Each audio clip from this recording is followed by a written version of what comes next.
ईसा मसीह में प्यारे भाइयों और बहनों, प्रकटीकरण काल के दूसरे हफ्ते में चल रहे हम।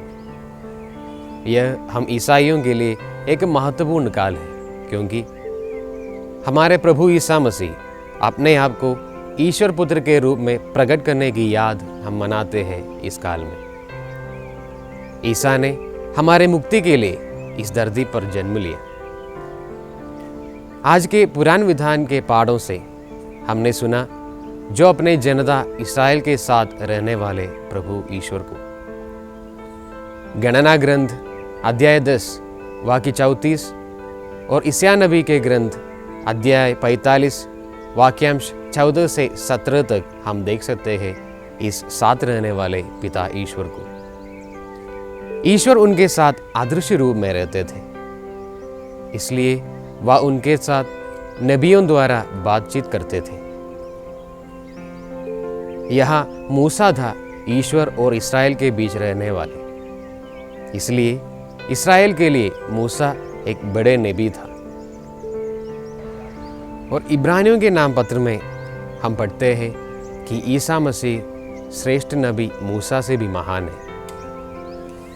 यहाँ लेखक ईसा और मूसा के बीच होने वाला साम्य और अंतर बताते हैं। अध्याय 3 वाक्य 2 में हम पढ़ते हैं, जिस तरह मूसा अपने ईश्वर के घराने के सब कार्यों में ईमानदार रहे, उसी तरह ईसा मसीह भी ईश्वर के प्रति ईमानदार रहे। इसलिए प्यारे भाई और बहनों, हम ईसा मसीह को नए मूसा के रूप में मानते हैं।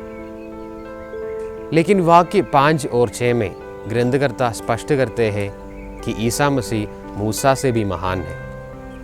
वचन कहते हैं,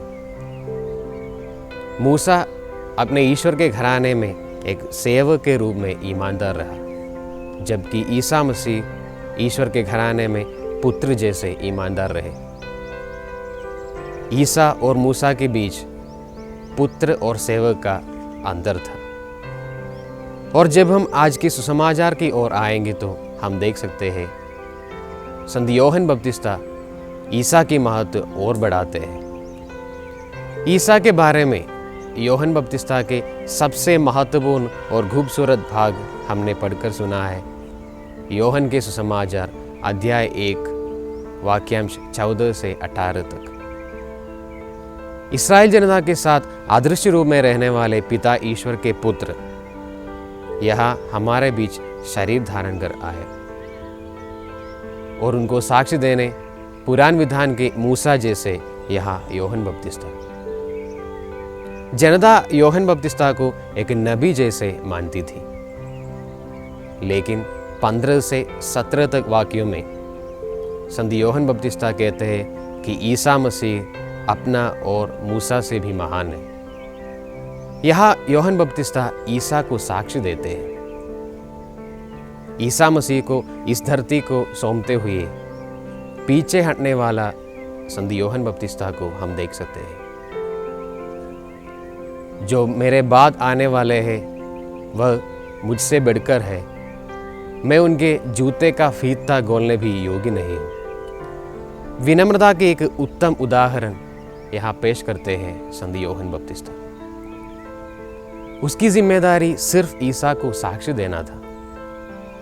यह समझकर सब कुछ ईसा मसीह को सौंपते हुए वे पीछे हटते हैं।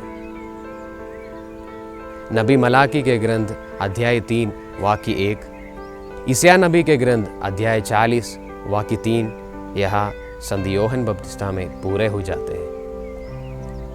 प्यारे दोस्तों, यही है हमारी जिम्मेदारी भी, ईसा मसीह को साक्ष्य देना और घोषित करना कि वही है इस संसार की एक ही ईश्वर। उसके लिए जैसे संत यूहन्ना बपतिस्ता ने निर्जन प्रदेश में अपने आप को तैयार किया, वैसे हमें भी तैयार करना है, क्योंकि यह बुलाहट कीमती है। अक्सर हम ये भूल जाते हैं। इसके लिए जितनी तैयारी हमें करना होता है वह हम कभी कभी नहीं करते हैं। यहाँ यूहन्ना बपतिस्ता हमारे लिए एक उत्तम नमूना है। जब ईश्वर हमें बुलाते हैं तब हमारे जवाब हाँ या नहीं होगा। अब हम सब यहाँ उस बुलाहट को हाँ करके उपस्थित है। अभी हमारी जिम्मेदारी यह है कि जिसने हमने बुलाया उसके साथ विश्वस्त रहना। हमारे बीच शरीर धारण कर आए और हमें बुलाने वाले हमारे प्रभु ईसा मसीह को एक ही मुक्तिदाता और जीवंत ईश्वर के पुत्र के रूप में घोषित करने की कृपा और शक्ति हमें मिलने के लिए हम प्रार्थना करें। प्रभु हम सबको आशीष दे। आमीन।